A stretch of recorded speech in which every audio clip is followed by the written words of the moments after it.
In today's video, we will dive into 6 chilling and true stories that law enforcement officers have faced during their careers. These stories are not your typical police reports.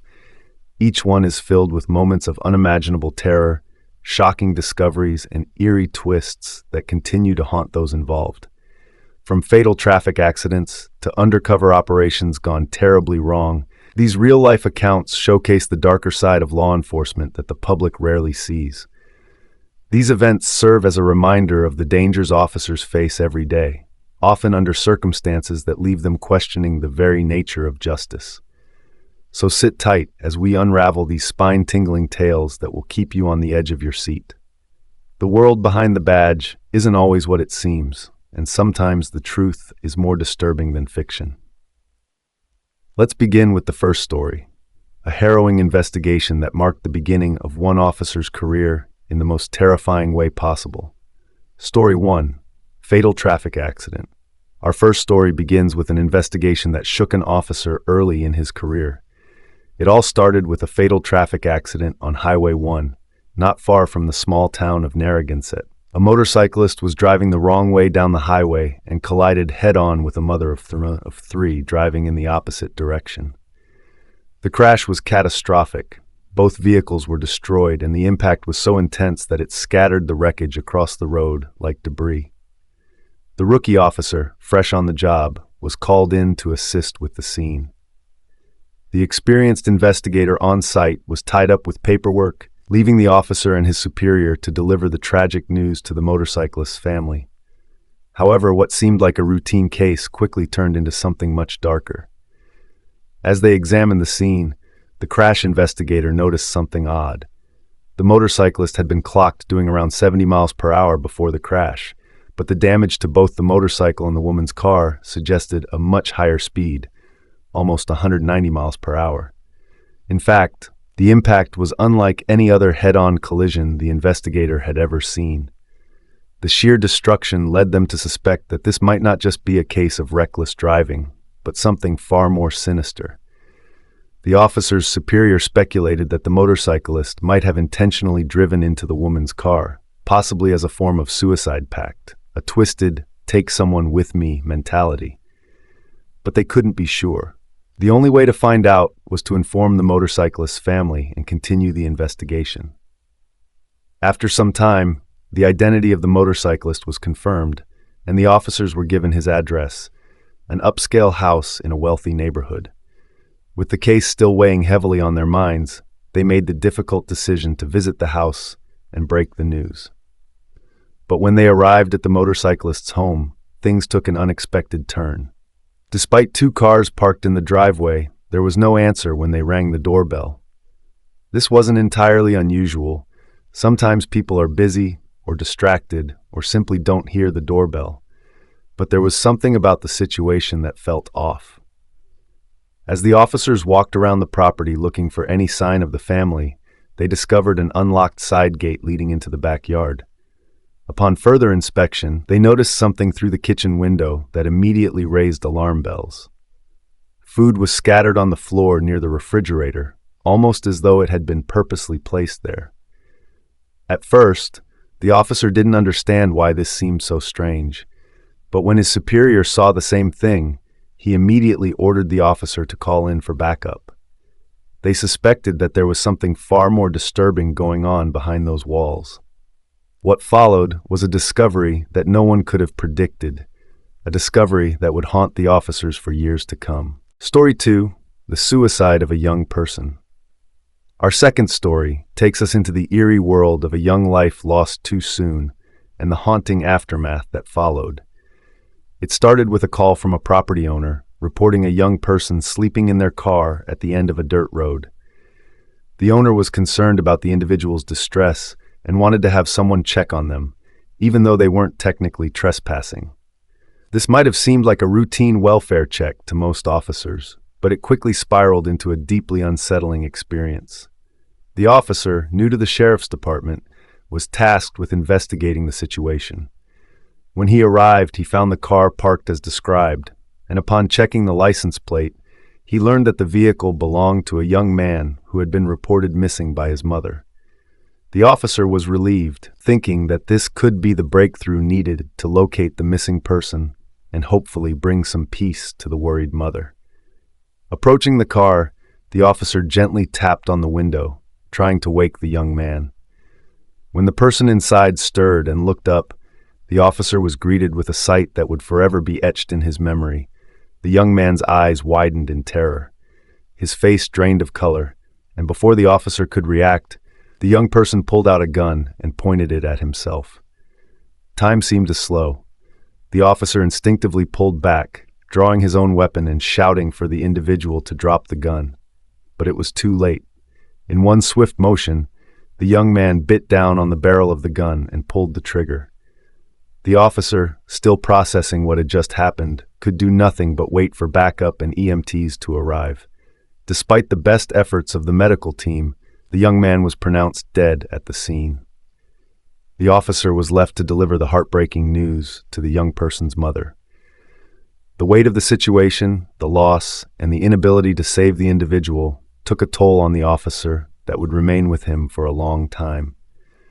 But it wasn't just the tragic death of this young person that would linger in the officer's mind. It was the discovery he made later that would truly unsettle him. Months after the incident, the officer learned that the young person's mother had discovered a strange piece of evidence that connected her son's death to something much darker. After the boy's death, she had taken the necessary steps to clean out his car, and during the process, she found an old menu flyer from a diner in Oregon, a place she and her son had never visited. But on the back of the flyer were 2 phone numbers, one for a disconnected landline and another for a cell phone. The mother, desperate for answers, called the landline first, but it was no longer in service. After Googling the number, she found that it was linked to a defunct shipping company.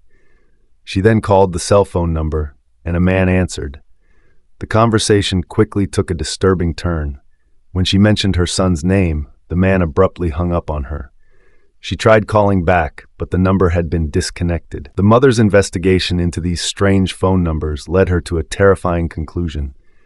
She believed that these phone numbers and the eerie circumstances surrounding her son's death were tied to a larger mystery, one that the police couldn't yet uncover. This revelation haunted the officer, leaving him to wonder whether her son's suicide was truly a random act, or if there were darker forces at play that had pushed him to such a tragic end. The uncertainty lingered, and the officer realized that some cases would remain unsolved, with questions that might never have answers. In the wake of this case, the officer learned a hard lesson about the complexities of human behavior and the chilling mysteries that often accompany seemingly straightforward situations. But as unsettling as this case was, it was only the beginning of the disturbing events that law enforcement officers would continue to face. Next, we'll move on to a case involving domestic violence that took a terrifying turn and left investigators reeling from the horrifying discovery that followed. Stay with us as we uncover more unsettling tales. Story 3. Severe domestic violence incident. Our third story takes us into the complex and often unpredictable nature of domestic violence cases. What initially appeared to be a typical call for officers quickly escalated into a gruesome discovery that no one could have anticipated. The officers received a call about a domestic dispute involving a woman in her late 50s who was reportedly injured, and the situation seemed under control when they arrived. The woman, sitting on her porch with a split lip and holding a towel against her face, was calm and composed. She claimed the worst was over and assured the officers that the situation had settled. At first glance, everything appeared to be normal. No signs of further violence, no immediate danger. She seemed relieved, even offering the officers something to drink. She didn't appear frightened, which is often a red flag in cases of domestic abuse. In fact, her demeanor seemed almost too calm, as if a weight had been lifted off her shoulders. But as the officers began asking more detailed questions, where was her husband? Did he have a history of violence? Something about her responses began to raise suspicions. Her answers were strangely indirect when asked about her husband's whereabouts. When asked directly where he might be, she paused, sighed, and casually replied, "Oh, I don't know. I don't think it's for me to say." This evasive response immediately set off alarm bells. Both officers recognized that her change in behavior was not typical for a victim of domestic violence, especially one who had just been hurt. They decided to press her further, asking again where her husband was and if he was armed. She hesitated, then pointed up toward the ceiling and nonchalantly told them, "He's upstairs." The officers exchanged uneasy glances. Was her husband hiding upstairs, or was there something more sinister at play? Without wasting any more time, they headed up to check. As they opened the door to the bathroom, they were confronted with a shocking sight: what was left of the husband's body. He had taken his own life in a brutal and final act. A double-barrel shotgun lay against the tub, and what remained of the husband's head and shoulders was splattered on the bathroom walls. The officers were stunned. It was one of the most gruesome scenes they had ever encountered, and it left them shaken. The woman's calmness became even more chilling as she told the officers she was prepared to go to jail for the rest of her life. In fact, she seemed oddly at peace with the situation, stating that she knew her actions would likely land her in prison. Before she was taken into custody, she asked to finish her iced tea. In a strange, almost defiant manner, she calmly sipped her drink and said, "What are you going to do, officer? Arrest me." What followed was a confession from the woman. She admitted to killing her husband, but her reasoning was far from simple. The officers soon discovered that she had endured years of abuse at his hands. Though it didn't justify her actions, her response to the situation was a mix of both relief and sorrow. What made this case particularly unsettling was the eventual court proceedings. The woman's defense attorneys argued that she had been a victim of battered spouse syndrome, which led to her being acquitted of the murder charge. The case turned into a reflection of the complexity of domestic abuse and how, in some cases, the abuser's actions may lead to a tragic but understandable retaliation. The law, in this instance, recognized her suffering, but also acknowledged the extreme consequences of her actions. The officers involved in this case were left to grapple with the unsettling reality that sometimes the line between victim and perpetrator isn't as clear-cut as it seems. The emotional weight of such a case lingers long after the final verdict is delivered, and it serves as a harsh reminder of the tragic consequences that can arise from years of unchecked violence. This case, like many others, left a deep scar on the officers involved. They were left to question whether they had missed any signs of escalation, or if there was anything they could have done to prevent the outcome. But as we'll see in our next story, even the most vigilant officers can find themselves caught off guard by the unpredictable and terrifying nature of their work. Next, we'll look into a case that involved a police officer himself, leading to a shocking kidnapping and a series of events that turned his world upside down. Stay with us as we continue this series of eerie law enforcement stories. Story 4: A Kidnapping by an Officer. In this next story, we delve into one of the most disturbing cases an officer could ever face: a fellow law enforcement officer who uses his badge to carry out a terrifying and horrific crime. This officer, who had been with the Wilton Manors Police Department, had built a reputation for being a dedicated and reliable member of the force.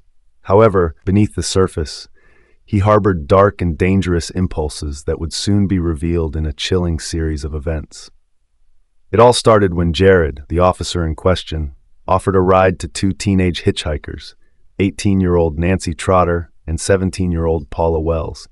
They were headed to Jensen Beach and, having no reason to be suspicious of a law enforcement officer, accepted his offer to drive them. At first, everything seemed innocent enough. Jared, in civilian clothes, made a convincing argument that he was on official police duty, and the girls, trusting him, climbed into his car. However, as they drove further, Jared proposed a detour to show them a historical Spanish fort near Hutchinson Island. While the girls hesitated, they agreed, not thinking much of it. What happened next would change their lives forever. As they approached a more isolated area, Jared's behavior took a dark turn. He began speaking ominously about the dangers of accepting rides from strangers, and warned them that as young women, they could be sold into human trafficking networks. His words felt out of place, unsettling even, but it wasn't until he pulled the car over to the side of the road that the girls realized they were in grave danger. Jared quickly took control, threatening to shoot them if they resisted. He handcuffed both girls and marched them into nearby woods. There, he tied one of the girls to a large cypress tree, securing her legs to the trunk. The other girl was tied up in a similar manner. The terror they felt in that moment is impossible to fully grasp. Jared informed them that they were going to be tortured, violated, and eventually killed. But just as he was about to proceed with his horrifying plan, something extraordinary happened. Jared's radio, which he had been carrying to appear legitimate, suddenly burst to life. The county sheriff called out his name, requesting that all reserve officers report to the sheriff's office immediately. It was a stroke of fate. The radio call interrupted his dark plans, forcing him to leave the girls temporarily. During the 2 hours Jared was occupied, the girls managed to escape their restraints and flee into the woods, knowing that they had only one chance to survive. They hid by a shallow stream to avoid being detected by passing vehicles, praying that help would arrive soon. Fortunately, their escape proved successful, and the sheriff, along with his deputy, arrived just in time to find one of the girls, Nancy, nearly delirious with fear, trying to make her way to safety. When the girls were able to recount their terrifying ordeal, the full extent of Jared's crimes became clear. The officer had kidnapped them, bound them to trees, and planned to murder them, all while hiding behind his badge. His story of trying to teach the girls a lesson about hitchhiking was quickly dismissed by the evidence and the girls' testimony. Jared's actions were no longer seen as the mistake of a well-meaning officer, but as the terrifying actions of a man abusing his power for personal satisfaction. As soon as the sheriff realized the truth, Jared was arrested, and his criminal history began to unravel. It was later discovered that Jared had been hiding his true nature for years, using his position in law enforcement as a shield for his disturbing actions. His case would serve as a reminder of the dangers of unchecked power and how even those sworn to protect can become perpetrators of the very crimes they are tasked to prevent. Jared's trial and eventual conviction would reveal even darker secrets about him. While he initially attempted to downplay the severity of his actions, his past behavior, his disturbing tendencies, including a history of harassing women during traffic stops, was soon brought to light. His story became a cautionary tale about the risks of abusing authority and the consequences of trusting the wrong person with a badge. This case, like the others before it, left the officers involved with a deep sense of unease and a stark reminder of the complexities of human nature. Sometimes, the true monsters aren't those we fear from the outside, but those who stand beside us, hiding in plain sight. As we move on to the next story, we'll explore a case that involved one of the most notorious criminals to ever wear a badge. A case so shocking and disturbing that it would change the way law enforcement viewed its own members. Stay tuned as we continue with another spine-chilling tale from the world of law enforcement. Story 5. The Murder Committed by Adam Lane. Our fifth story takes us deep into the chilling actions of a man who wore the badge but used his position to commit unspeakable acts. Adam Lane, a man who had once served as a police officer, is a prime example of how darkness can lurk within those who are supposed to protect and serve. His disturbing path to violence started long before his official tenure in law enforcement, with a history of troubling behavior that was masked by his seemingly quiet and respectable appearance. Adam Lane's background painted the picture of a man with a troubled childhood and a deep-seated sense of inadequacy. He grew up in a volatile environment marked by emotional neglect and abuse. This difficult upbringing fueled his violent tendencies and unhealthy obsessions that he kept hidden beneath the surface. Despite these early signs, Lane somehow managed to join the police force, where his past was buried beneath his uniform. His time as a law enforcement officer was marked by incidents of misconduct, harassment, and troubling reports of inappropriate behavior, particularly with female citizens. But it wasn't until Lane was in his mid-20s that the full extent of his darkness would be revealed. His first significant crime was the brutal murder of 2 teenage girls, an act so horrifying that it would take years for law enforcement to piece together the full story. The victims, 17-year-old Carol Place and 16-year-old Georgia Jessup, had been seen with Lane just hours before they went missing. Carol's mother, upon noticing her daughter's strange behavior, had made a note of Lane's license plate number when he had taken the girls out. Little did she know that her daughter's seemingly innocent decision to spend time with a nice officer would be her last. Lane drove the girls to an isolated area, claiming he was showing them something interesting. However, in reality, he had lured them to their deaths. Once in a secluded spot, Lane handcuffed both girls and restrained them to nearby trees, mimicking a cruel and violent fantasy that had been brewing inside him for years. What followed was a horrifying series of events that included abuse, humiliation, and ultimately murder.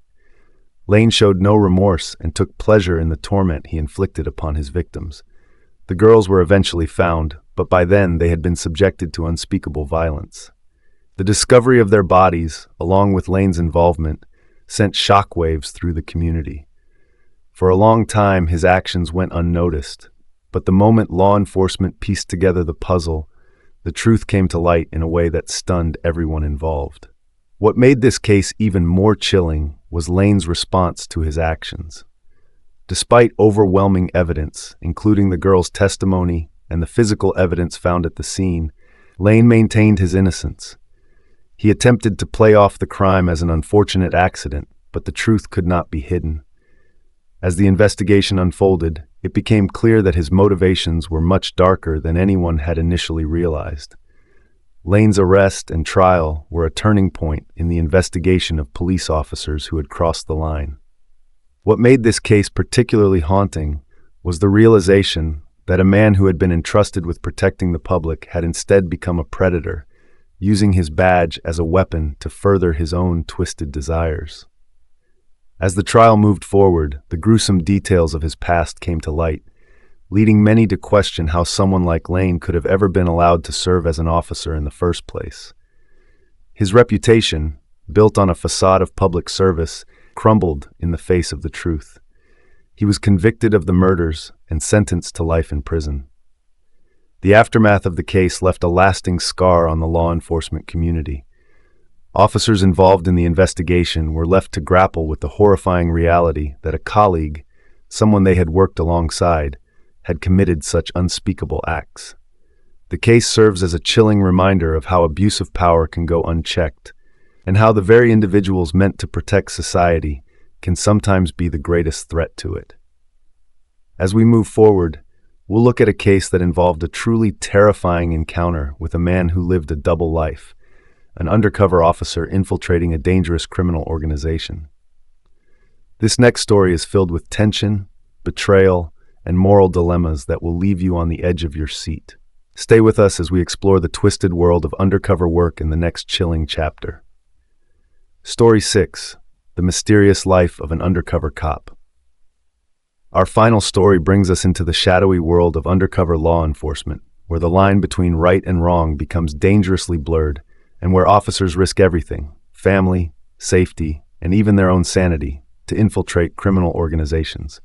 This story centers around a brave and deeply conflicted undercover officer who worked for nearly 2 years to take down a ruthless drug trafficking syndicate operating throughout the Pacific Northwest. The officer, who had been working on the case for months, was embedded within a network that smuggled heroin and methamphetamine from Southeast Asia into the United States. The investigation was high stakes, fraught with tension, and riddled with risks.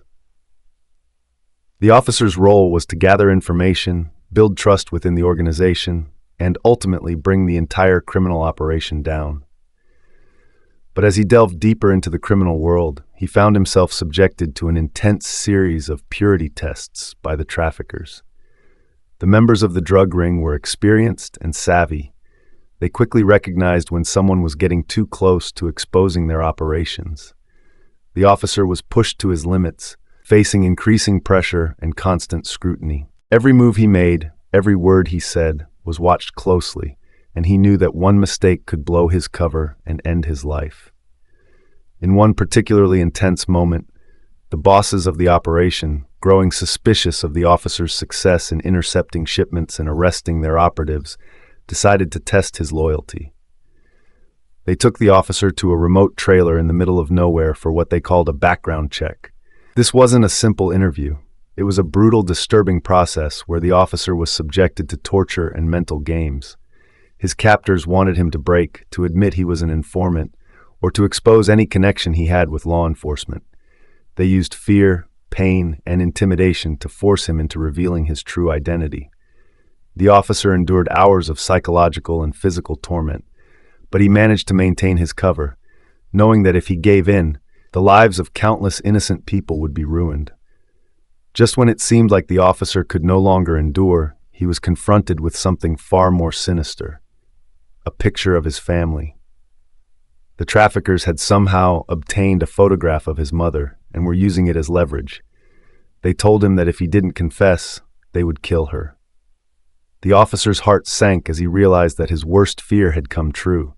They had found his family, and they were willing to use them against him. Faced with this horrifying dilemma, the officer's resolve was tested like never before. He knew that giving in would betray his family, but continuing to lie meant putting them in even greater danger. His only choice was to keep up the ruse, convincing the traffickers that he had no connection to law enforcement and that he had been working for them all along.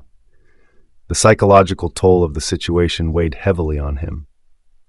Night after night, he had had nightmares of his mother being tortured or killed, all because he was trapped in a deadly game between criminal organizations and law enforcement. But he couldn't stop now. He had come too far. His mission was to dismantle the network, to bring down those responsible for the devastation they had caused. Eventually, the operation reached its climax. The officer and his team executed a series of raids, bringing down key members of the trafficking syndicate. Many were arrested, and some were charged with serious crimes, including murder and human trafficking. But even with the criminals arrested and the case closed, the officer couldn't shake the terror that had haunted him for months.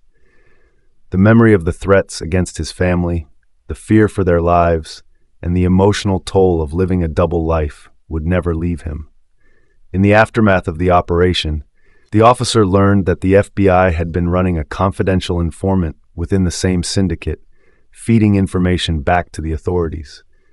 The informant, it turned out, was someone with significant authority within the criminal network. The FBI had used this person's position to their advantage, feeding the traffickers false information and setting them up for the final blow. The officer, though grateful for the success of the operation, couldn't help but feel conflicted. He had risked everything, faced unimaginable pressure, and sacrificed his peace of mind for a job that ultimately didn't turn out to be as he had imagined. The entire operation had been a high-stakes game, and in the end, the truth about his family's safety was never fully revealed to him. He was left to question how far the FBI had gone in protecting him and whether his actions had truly made a difference in the grand scheme of things. This story, like the others before it, serves as a sobering reminder of the dangers and complexities of law enforcement. Whether it's the threat of violence, the pressure of keeping secrets, or the emotional weight of facing unimaginable situations, the men and women in uniform face challenges that most people will never understand. They live in a world where trust is a luxury, and every decision could cost them their life, or the life of someone they love. As we close this chapter, let's remember that the people who put themselves in harm's way for our safety are human, just like the rest of us. They carry the scars of their work, sometimes invisible, sometimes not, but always with them. The next time you see an officer, remember that their stories are often far more complicated and far darker than we could ever imagine. Thank you for joining us in exploring these real-life law enforcement stories. We hope you found them as compelling and thought-provoking as we did. If you enjoyed this series, don't forget to subscribe and share your thoughts in the comments. Until next time, stay safe and stay vigilant.